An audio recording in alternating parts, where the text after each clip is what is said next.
ಒಂದ್ ನಿಮಿಷ ಇರು, ಮಾಡ್ತೀನಿ. ದುಡ್ಡು ಬಿಡಿಸ್ಕೊಂಡು ಹೋಗ್ತಾ ಇದೆಯಲ್ಲ. ಹೋಗೋ ಅರ್ಜೆಂಟಲ್ಲಿ ದುಡ್ಡು ಬಿದ್ದೋಯ್ತಕ್ಕ, ಗೊತ್ತಾಗ್ಲಿಲ್ಲ. ಅದ್ ಸರಿ, ಇಷ್ಟೊಂದು ದುಡ್ಡು ಇಟ್ಕೊಂಡು ಎಲ್ಲಿ ಹೋಗ್ತಾ ಇದ್ದೆ? ಕದ್ದಿದ್ದ? ಇಲ್ಲ ಕಣಕ್ಕ, ನಾನು ಕಷ್ಟಪಟ್ಟು ದುಡ್ಡು ಸೈಟ್ ತಗೊಳ್ಳೋಣ ಅಂತ ಹೋಗ್ತಾ ಇದ್ದೀನಿ. ಬಿಲ್ಡಪ್ ಕೊಟ್ರು ನಂಬಂಗ್ ಕೊಡು. ನಿನ್ನ ಹತ್ರ ಇರೋ ಪುಡಿಗಾಸಿಗೆ ಅದ್ ಯಾವ ಸೈಟ್ ಬರುತ್ತೆ? ಹ್ಞೂ ಕಣಕ್ಕ, ನೀನು ಹೇಳಿ ಸರಿನೇ. ಈ ಕಾಸಲ್ಲಿ ಬೆಂಗಳೂರಲ್ಲಿ ಯಾವ ಸೈಟ್ ಬರುತ್ತೆ ಹೇಳಿ?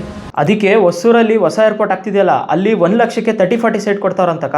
ಅದಕ್ಕೆ ಅಲ್ಲಿ ಹೋಗ್ತಾ ಇದ್ದೀನಿ ತಗೊಳಕ್ಕೆ. ಹೌದಾ? ಎಲ್ಲಿ? ಇಲ್ಲೇ ಪಕ್ಕದಲ್ಲಿದೆ, ಬನ್ನಿ ಅಕ್ಕ, ನಾನು ಕರ್ಕೊಂಡು ಹೋಗ್ತೀನಿ. ಯಾರು ಹೇಳಿದ್ದು ಶ್ರೀಮಂತರಷ್ಟೇ ಸೈಟ್ ತಗೋಬಹುದು ಅಂತ? ಈಗ ಬಡವರು ತಗೋಬಹುದು. ಹೌದು, ನೀವ್ ಹೇಳಿದ್ ನಿಜಾನೇ. ಈ 30-40 ಸೈಟು ನಿಮ್ದಾಗುತ್ತೆ. ಈ 1 ಲಕ್ಷಕ್ಕೆ ಸೈಟ್ ನಾವು ಕೊಡ್ತಾ ಇದೀವಿ. 10 ಲಕ್ಷ ಬೆಳೆ ಬಾಳುವ ಸೈಟ್ ನ 1 ಲಕ್ಷ ಡೌನ್ ಪೇಮೆಂಟ್ ಮಾಡಿದ್ರೆ ಸಾಕು, ಈ ಸೈಟು ನಿಮ್ದಾಗುತ್ತೆ. ನೋಡಿ ಸರ್, ಈ ಸೈಟು 40-50. 30-40 ಬೇಕಾ? 40-50 ಬೇಕಾ? 40-60 ಬೇಕಾ? ಎಲ್ಲ ಡೈಮೆನ್ಷನ್ ಸೈಟ್ ಅವೈಲೇಬಲ್ ಇದೆ. ಇಲ್ಲಿ ನಿಮ್ಗೆ ವಿಲ್ಲಾ ಬೇಕಂದ್ರೆ ಸಿಗುತ್ತೆ, ಖಾಲಿ ಪ್ಲಾಟ್ ಬೇಕಂದ್ರೆ ಸಿಗುತ್ತೆ. ಆಪ್ಷನ್ ನಿಮ್ದು.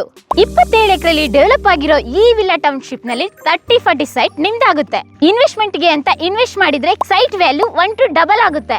ನಿಮ್ಗೆ ಸೈಟ್ ಮಾರೋದಕ್ಕೆ ಇಷ್ಟ ಇಲ್ಲ ಅಂತ ಹೇಳಿದ್ರೆ ಮನೆ ಕಟ್ಟಿದ್ರೆ ಒಳ್ಳೆ ಬಾಡಿಗೆ ಕೂಡ ಬರುತ್ತೆ. ಯಾಕಂದ್ರೆ ಇಲ್ಲಿಂದ ಹೊಸೂರು ಏರ್ಪೋರ್ಟ್ ಕೇವಲ 30 ಕಿಲೋಮೀಟರ್ ಇದೆ.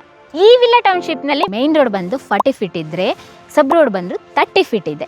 ಮತ್ತೆ ಈ ಲೇಔಟ್ DTCP ಅಪ್ರೂವ್ಡ್ ಅಂಡ್ ಏಕತಾ ಸೈಟ್ ಕೂಡ ಹೌದು. ಈ ಲೇಔಟ್ ಗೇಟೆಡ್ ಕಮ್ಯುನಿಟಿ ಆಗಿದ್ದು sanitary, sewage water, 24/7 CCTV surveillance, electricity, over head tank ಎಲ್ಲ ಫೆಸಿಲಿಟೀಸ್ ಇದೆ.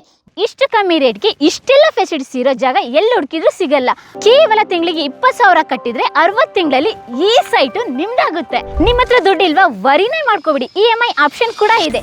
ಅರೆ, ಈ ಲೊಕೇಶನ್ ಎಲ್ಲಿ ಬರುತ್ತೆ ಅಂತ ಯೋಚನೆ ಮಾಡ್ತಾ ಇದ್ದೀರಾ? ಎಕ್ಸಾಕ್ಟ್ ಆಗಿ ಈ ಲೊಕೇಶನ್ ಹೊಸೂರು ಏರ್ಪೋರ್ಟ್ ಇಂದ ಕೇವಲ 30 ಕಿಲೋಮೀಟರ್ ದೂರದಲ್ಲಿರುವಂತಹ ಬೂದಿಕೋಟೆ ಬಂಗಾರಪೇಟೆಯ ಕೋಲಾರ ಹತ್ರ ಬರುತ್ತೆ.